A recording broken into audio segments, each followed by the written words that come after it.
Hello everyone. So today we are going to practice the mock test of the chapter D and F block elements.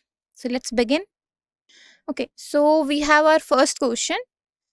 Zinc has lowest enthalpy of atomization in the first transition series, that is from scandium to zinc. Because so you have to tell the reason that why in the first transition series, that is 3D series from scandium to zinc has lowest enthalpy of atomization. So you have given four choices. It has a fully filled d orbital with no unpaired electrons. It has smallest atomic radius in the series. It forms weak metallic bonds due to low nuclear charge, or it exhibits only +2 state. So if you see the enthalpy of atomization depends upon the metallic bonding strength which is going to form due to the presence of unpaired electrons in the d outermost orbital present in the element, right? So zinc, if you see the electronic configuration of zinc has d10 configuration, which is going to be the stable one, fulfilled stable configuration zinc has. And due to the lower availability of unpaired electrons, or you can say no unpaired electron is present in the zinc due to d10 configuration, due to which the metallic bond it is going to form will be lower stable, right? So due to which its enthalpy of atomization will be lowest among the first transition series. Okay, so the correct answer is going to be that it has fully filled d orbital with no unpaired electrons, due to which it can't participate in the metallic bonding, and due to which the metallic bonding strength it form will be lower, so enthalpy of atomization will also be lower. So our first option is going to be our correct answer. Okay, let's move to our next one.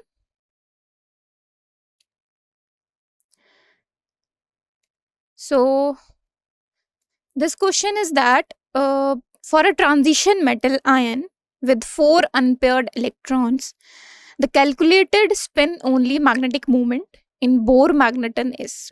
So you have to tell that we have a transition metal, let's suppose transition metal ion in which 4 number of unpaired electrons are present. Okay, so you have to tell the spin only magnetic moment of that transition metal ion. So if you remember, the spin only magnetic moment formula is given by mu is equals to under root n plus 2, right? This is the formula in the Bohr magneton units. We calculate using this, we calculate the spin only magnetic moment for a transition metal ion.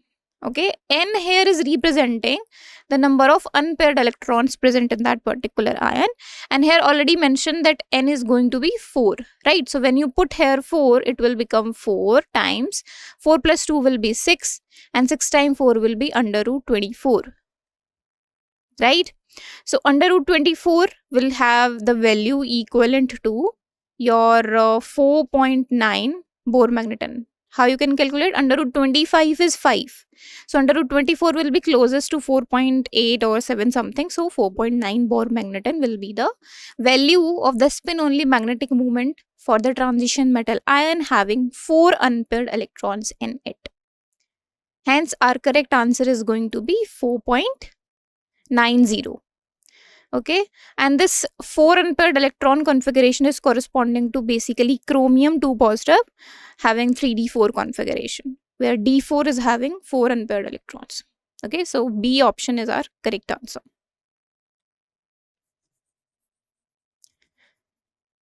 Okay, let's move to the next one. So this question is saying that which of the following statements about the magnetic properties of transition metal ions is incorrect? So we have given in the option some properties. You have to tell that which statement about this magnetic property of transition metal ions show magnetic property, and which statement is incorrect about that you have to tell. Remember, you have to identify the incorrect statement. Okay, let's read one by one. So the first one is diamagnetic substances are repelled by an applied magnetic field. Paramagnetism arises due to the presence of unpaired electrons. The orbital angular momentum contributes significantly to magnetic movement in the first row transition metal ions. Or ferromagnetism is an extreme form of paramagnetism. Now, if you see one by one, the first statement given is the correct statement because diamagnetic substance repelled by the applied magnetic field. In the applied magnetic field, diamagnetic substance actually repelled from it. Okay. Second statement is also our correct statement because paramagnetism arises due to the presence of unpaired electron in the particular element. If unpaired electron is present, that means it is going to show paramagnetism behavior. Now, if you see the fourth statement, that is ferromagnetism, the extreme form of paramagnetism, according to the definition of ferromagnetism, this option is also going to be correct because ferromagnetism is an extreme form of paramagnetism actually. So, only remain option is option third, which is saying that orbital angular momentum contributes significantly to the magnetic movement in the first row transition metal ions, which is going to be incorrect statement because for first row transition metals the magnetic moment is determined effectively by the spin angular momentum and not by the orbital angular momentum, and spin angular momentum given by mu is equals to under root n plus 2, right? So this statement given in the third option is going to be our incorrect statement, and hence this third option is going to be our correct answer. Let's move to our next question. So this question is saying that which of the following statements is incorrect regarding the stability of higher oxidation states in the transition metals. So you have to tell that we have given 4 statements regarding stability of higher oxidation state in the transition metals. You have to tell the incorrect statement. The statements are fluorine stabilizes higher oxidation states due to higher lattice energy or bond enthalpy. Highest oxidation state of manganese in its fluoride is +7 as in MnF7. Copper 2 positive oxidizes I negative to I2, that is iodide ion to iodine molecule, because CuI2 is unstable. Or oxygen can stabilize higher oxidation states better than fluorine in some cases. So you have to find out the incorrect statement. So if you see the first statement saying that fluorine is stabilize higher oxidation states due to the higher lattice energy or bond enthalpy. Okay, so this statement is basically the correct one because fluorine, the fluoride form with the transition elements, is going to be stable due to the fluorine higher lattice energy and the bond enthalpy value, right?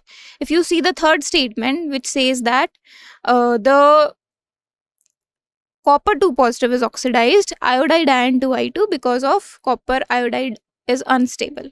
Okay, that is also going to be correct because copper 2 positive is actually oxidized I negative to iodide. That's why it doesn't form this copper iodide, this copper halide with the iodine. Okay, so copper doesn't form the halide with the iodine because copper iodide is unstable because copper oxidizes the iodide ions to iodine when it reacts with it. So this statement is also going to be correct. When you see the fourth statement that oxygen can stabilize the higher oxidation states better than the fluorine in some cases, this is also the correct answer.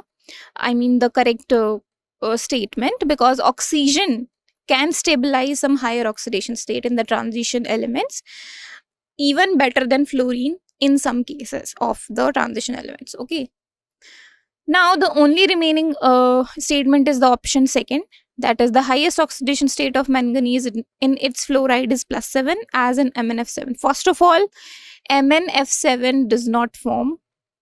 Okay, and secondly the highest magnesium fluoride, manganese fluoride, the highest manganese fluoride oxide, that means in which the fluoride the manganese will show highest oxidation state, is going to be MnF4. where manganese is existing in +4 and not in +7. +7 is actually the highest oxidation state shown by manganese, but when manganese form fluoride, it show only the +4 oxidation state highest in its fluorides. Okay, so it form MnF4, not the MnF7 as given here, and +7 is achieved in oxides cases where manganese form Mn2O7 and not the like simple fluoride. Okay, so in the oxides of manganese attain its highest possible oxidation state, that is +7, but in the fluoride cases manganese achieve its +4 higher highest oxidation state as its highest oxidation state in the compound like MnF4, not MnF7. Okay, hence our correct statement statement is going to be, our correct answer is going to be option B, because we have to identify the incorrect statement. So B option is going to be our correct answer. Let's move to our next question. This question says that iron, that is Fe, exhibits a comparatively low standard potential value of M3 positive to M2 positive because. So you have to tell the reason. Why is it so that iron exhibit comparatively low value of E naught? So there are 4 reasons given. You have to select the correct one. Iron 3 plus is more stable than iron 2 plus due to the half-filled D5 configuration. Iron 2 plus has fully filled D6 configuration. Iron cannot attain a +3 oxidation state. Or iron 3 plus is paramagnetic while iron 2 positive is diamagnetic. So you have to tell that which reason is the correct reason for exhibiting the iron as a lower E naught value. So iron 3 plus is basically more stable than iron 2 plus due to the half-filled D5 configuration. This is our first reason. This is the correct reason because all other statements are incorrect. Iron cannot attain +3 oxidation state. That is absolutely wrong. Iron 2 positive has fully filled D6 is wrong. Fully filled D6 configuration is not fully filled. Fe3 plus is paramagnetic and Fe2 plus is considered as diamagnetic. This statement is also, which is given like this, that Fe2 plus is diamagnetic. So this is wrong. Only remaining statement is the first one, the first reason, the first option, that iron 3 plus is more stable than iron 2 plus because it attains half-filled configuration in the Fe3 plus. So why it show low E naught value, low standard enthalpy due to the extra stability of iron 3 positive due to its half-filled D5 configuration, which allows the iron 2 plus to iron 3 plus more. Okay, so this conversion of iron 2 plus to iron 3 plus is very suitable energetically. So it is energetically favorable due to why? Because D5 configuration is achieved in the Fe3 positive ion, and due to which it is going to show, or it is going to exhibit, lower value of standard electrode potential. So our correct answer is going to be our option first. Let's move to our next question. So this question says that the standard electrode potential, that is E naught for M3 positive to M2 positive for the zinc element. Zinc come in the first transition series. So for zinc element, the E naught is exceptionally high because, so you have to tell why it is so that zinc is show the higher E naught value for M3 positive to M2 positive. We have given 4 reasons. Let's see. So zinc 2 positive has a stable half-filled D subshell configuration. Zinc 2 positive has completely filled D10 configuration, making the electron removal difficult. Zinc 3 positive is more stable than zinc 2 positive due to the higher charge density. Or zinc exhibits anomalous behavior in the 3D series. Anomalous means the exception behavior in the 3D series. So I have to tell that which reason suits this answer or this statement of that standard electrode potential, the E naught for zinc is going to be exceptionally high. So basically, if you see the configuration, if we talk about the configuration, zinc 2 positive is going to have the completely filled configuration, that is of D10, which is discussing in the second option. right? So high zinc has exceptionally high E naught due to the zinc 2 positive configuration, which is D10, which is fully filled and stable. That means the removing of an electron will need higher energy from its orbital, and due to which it is having exceptionally higher E naught value. Okay, so the correct reason explaining the fact that why zinc is having exceptionally higher standard electrode potential value of M3 positive to M2 positive, because in the zinc 2 positive it is having D10 configuration, which is completely filled and stable, and due to which the removal of electron will need higher energy, so it is going to attain the higher E naught value. Hence, our correct answer is going to be the option B. Okay, let's move to the next question. Okay, so this is question number 7, and it is saying that the standard electrode potential, that is E naught for M2 positive to M, for the copper is positive, that is positive 0.34 volt, unlike the most other first row transition metals.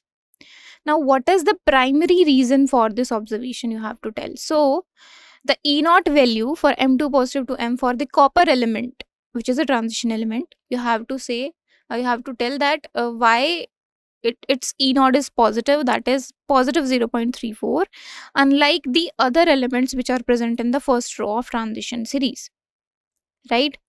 So if you remember, we have studied this, that, and if you observe the E naught value, standard electrode potential value of the first row transition metals, they are all in the negative sign, whether increasing or decreasing, but they are all in the negative sign.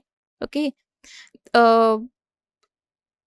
Only the copper is the element that is existing, or that is having only positive sign of electrode potential, standard electrode potential, right? So you have to tell that what is the primary reason behind this observation.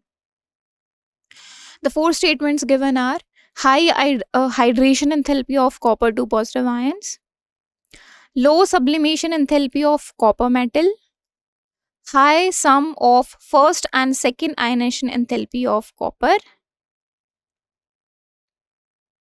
low hydration enthalpy of copper 2 positive ions compared to the energy which is required for ionization. So you have to understand each and every option, then you can you can choose the correct reason behind this observation of positive sign of E naught value.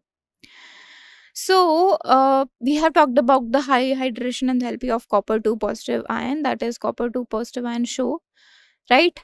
So basically copper 2 positive ion hydration enthalpy we have discussed about it. So if you see and if you remember, the positive E naught, the standard electrode potential, that is E naught for the copper, is going to be positive due to the higher energy which is going to require for the copper solid to copper 2 positive conversion. Okay, so copper in the solid form to copper, directly to copper 2 positive in the aqueous form. Now this E naught which is going to be needed in this process, okay, standard electrode potential, that is going to be like high energy, okay, which is required to this conversion, right? And this is the sum of, like, E naught will be the sum of the sublimation energy, you can write it as delta sublimation H, plus the ionization enthalpy.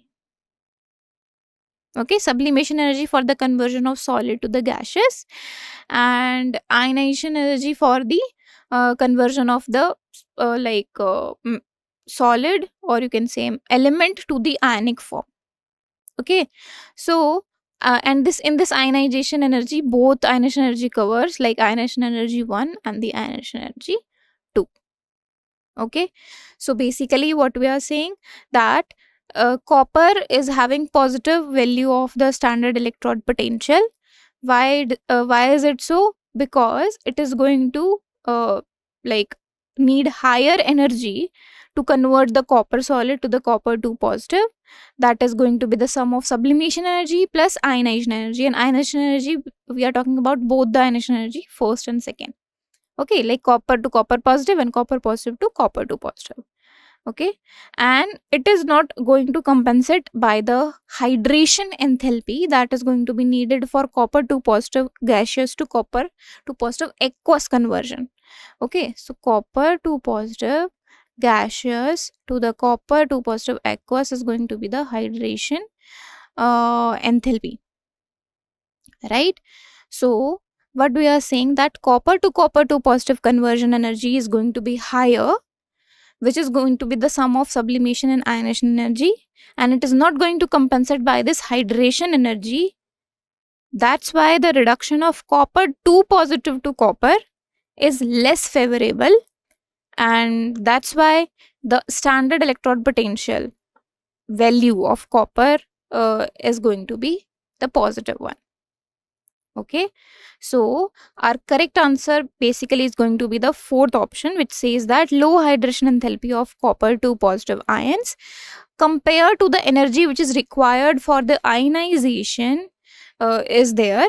That means this doesn't balance the hydration energy and this energy which is going to required for the conversion of copper solid to copper 2 positive aqueous, which is the sum of sublimation and the ionization energy. And due to this reason, the copper is having standard electrode potential in the positive, unlike the most of other first row transition metals. Okay, so our correct reason will be present in our option D, that is lower hydration enthalpy of copper 2 positive ions compared to the energy which is required for its ionization, due to which copper will show the positive value of 0.34. That means the reduction of copper 2 positive to copper is less favorable. Okay,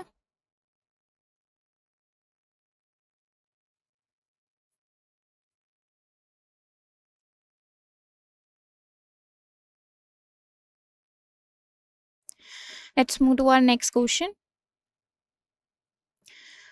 The question number 8, which is saying that which of the following compounds features a transition metal in the zero oxidation state. So we have given different transition metals in the options, right? You have to tell that which compound is having the transition metal oxidation state as 0. Okay, so we have given 4 choices: TiO2, FeCO whole 5, CrO4 whole 2 negative, or copper sulfate CuSO4. So if you remember, we have studied about the carbonyl ligand, right? So carbonyl, that is CO, is a pi acceptor ligand.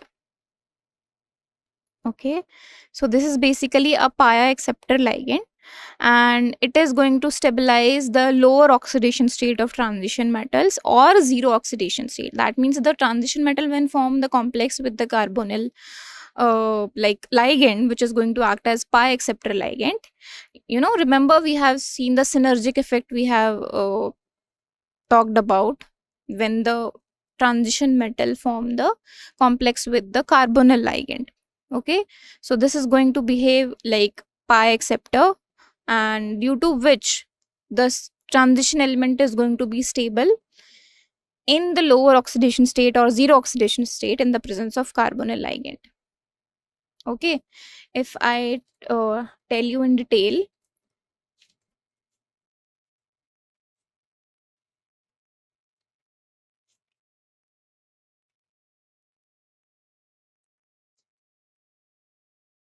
so basically when the carbonyl, when the metal form the bond with the carbonyl ligand, so the synergic bonding will occur in the metal carbonyls, and due to which the sigma bond and the pi bond both will occur. Sigma bond by the donation of lone electrons, that is CO, like this they are arranged, right?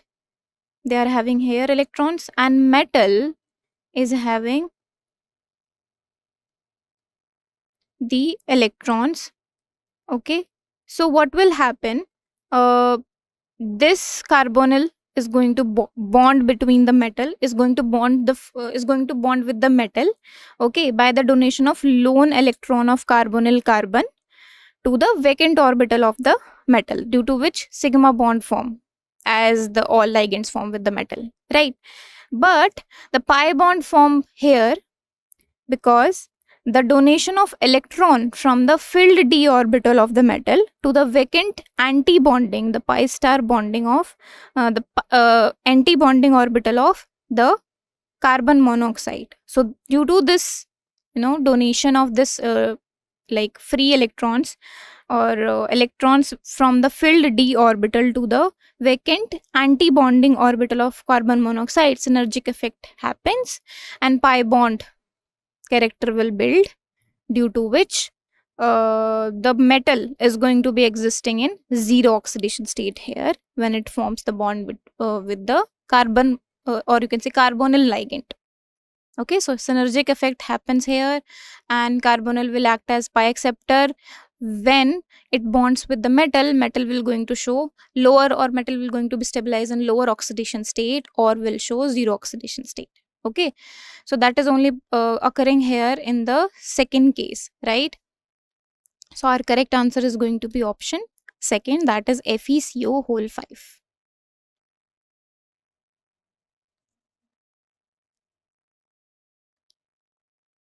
Okay, let's move to our next question. Why does the stability of higher oxidation states decrease abruptly after the manganese in the first row transition elements? So you have to tell that in the first row transition elements, after manganese, which comes in the middle, why the higher oxidation state stability decreases abruptly. You have given 4 reasons. The first is that increased nuclear charge makes it harder to remove the electrons. Fewer d electrons are available for bonding beyond manganese. The energy required to remove the additional electrons exceeds the bonding energy gained, or all of above. So basically, if you see one by one, the first reason given, that is the increased nuclear charge makes it harder to remove the electrons, this is going to be correct, right? Because after the manganese, the electron will start to pair up, right? And with each filling of the electrons, the nuclear charge will increase, right? And due to this, and also the 3d electrons is going to show poor shielding to the outermost electron, right? Due to which the increased nuclear charge going to affect the outermost electron and the size is going to decrease, and due to which the higher oxidation state is going to be less stable. Now if you see the second one, that fewer d orbitals are available for bonding beyond manganese, that is also going to be correct, because after manganese, filling of electron in the d orbital will increase. That means the pairing of electron will increase and there will be lesser available d electrons will be there in the elements for the bonding, for the metallic bonding beyond the manganese element in the first row. So this is also correct. Third, that energy required to remove the additional electron exceeds the bonding energy required. This is also correct, that the energy that you are going to require to remove the additional electrons from the d orbital is exceeding the bonding energy which is gained by the elements by forming the bonds. Okay, so this is also the correct reason for satisfying this statement that the stability of higher oxidation state is decreased. Okay, higher oxidation state means it can remove more and more electrons. So yes, it is going to be harder for removing the outermost electron from the d orbital after the manganese in the first row transition elements, due to the first 3 options given. Okay, hence our correct answer is going to be all of the above. Okay, option D. Okay, let's move to the next question. This question is that which of the following statements correctly explains the irregular trend in the first ionization enthalpy across the 3D series of transition elements? So you have to tell that in the given options, which statement correctly explaining the irregular trend which is observed in the first ionization enthalpy values across the 3D series of transition elements. The four options are: the 4s electrons shield the 3d electron more effectively as the nuclear charge increase. The 3d electrons shield the 4s electrons from the increased nuclear charge more effectively than outer electron shield each other. The increase in the nuclear charge is exactly balanced by increase in shielding by 4s electrons, or the 3d orbitals contract significantly, reducing the electron-electron repulsion. So basically you have to tell the correct reason behind the irregular trend observed in the first ionization enthalpy values across the 3D series of transition elements. So 3D electrons shield the 4s electrons from the increasing nuclear charge more effectively than the outer shell electron can shield one another. Okay, so this 3D electrons shield the outer 4s electrons from the nuclear charge, and this result in the slower increase in the ionization energy, okay, compared to the non-transition element. So that means our correct answer is going to be our option B. The 3D electron shield the 4s electron from the increasing nuclear charge, and it is going to be shielded more effectively than the outer shell electrons shield each other. Okay, due to which the ionization enthalpy trend is irregular in the 3D series if you compare in the non-transition elements. Okay, so option B is going to be our correct reason behind this. Let's move to our next question. Which element in the 3D series has the electronic configuration 3d10 4s1? So you have to tell that in this 3D series, which element has this electronic configuration of 3d10 4s1? The four options are chromium, copper, zinc, or nickel. So if you know the trend of the 3D series and the elements trend, if you have remembered that 3d10 4s1 is the outermost orbital, you have to identify which element it is corresponding to. Okay, so basically it is corresponding to the copper. Okay, because zinc is the last element in the 3D series, it is going to have 3d10 4s1, not 3d10 it is going to have 3d10 4s2, not 3d10 4s1. So copper is going to have 3d10 4s1. Basically it's expected as 3d9 4s2, but because 3d10 is more stable than 3d9, so its stable configuration will be 3d10 4s1 instead of 3d9 4s2.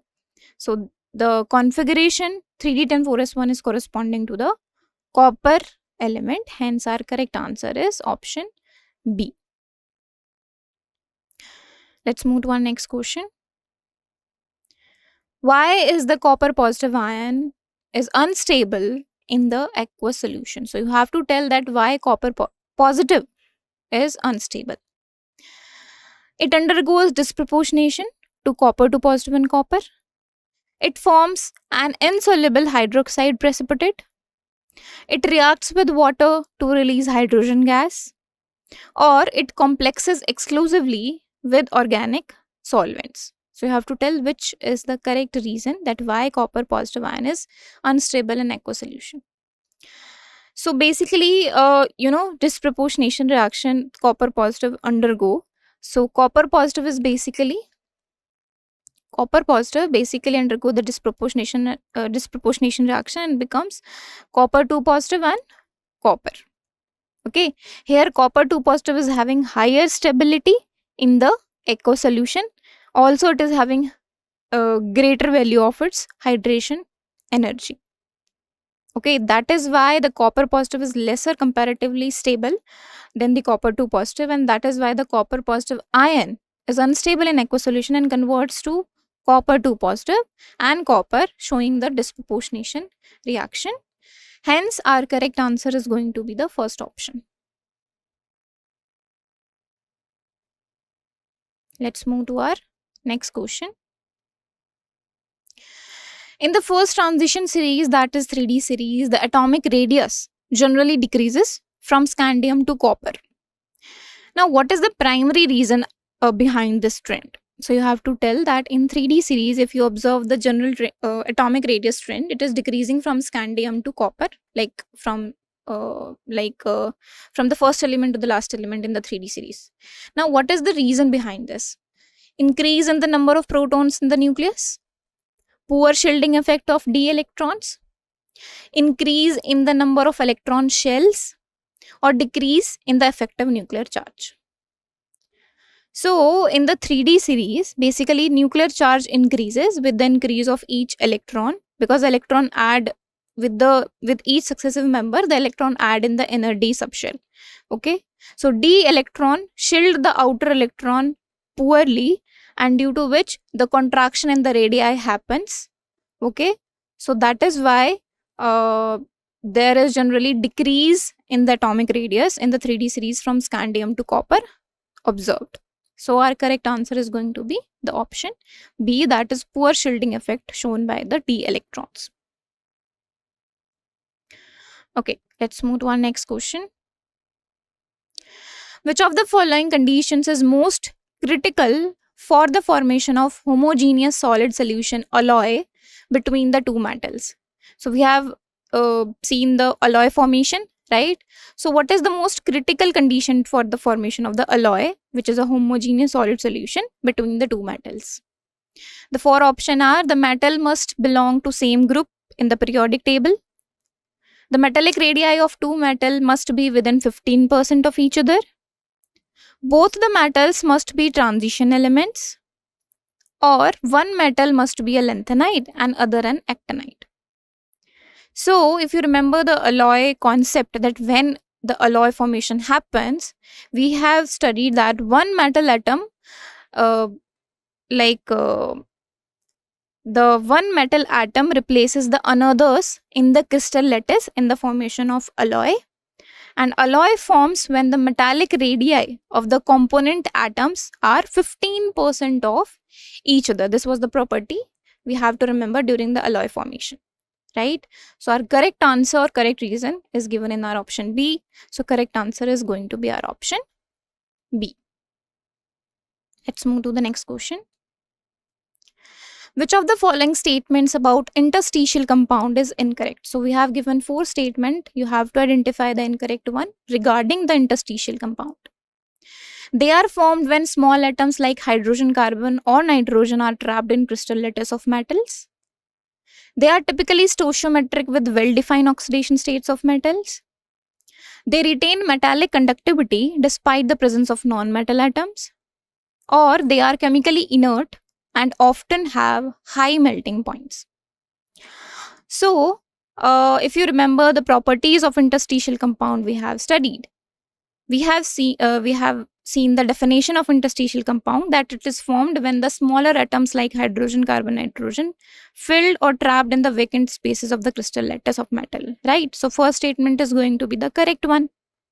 If you see the third one, that they retain metallic conductivity despite the presence of non-metal atom. This is also one of the properties of shown by the interstitial compound, that in the vacant spaces the presence of non-metal atom will be there, but still they retain their metallic conductivity, the interstitial compounds. Okay, so this statement is also correct. They are chemically inert and they often have high melting point. This statement is also correct due to the presence of strong bonding.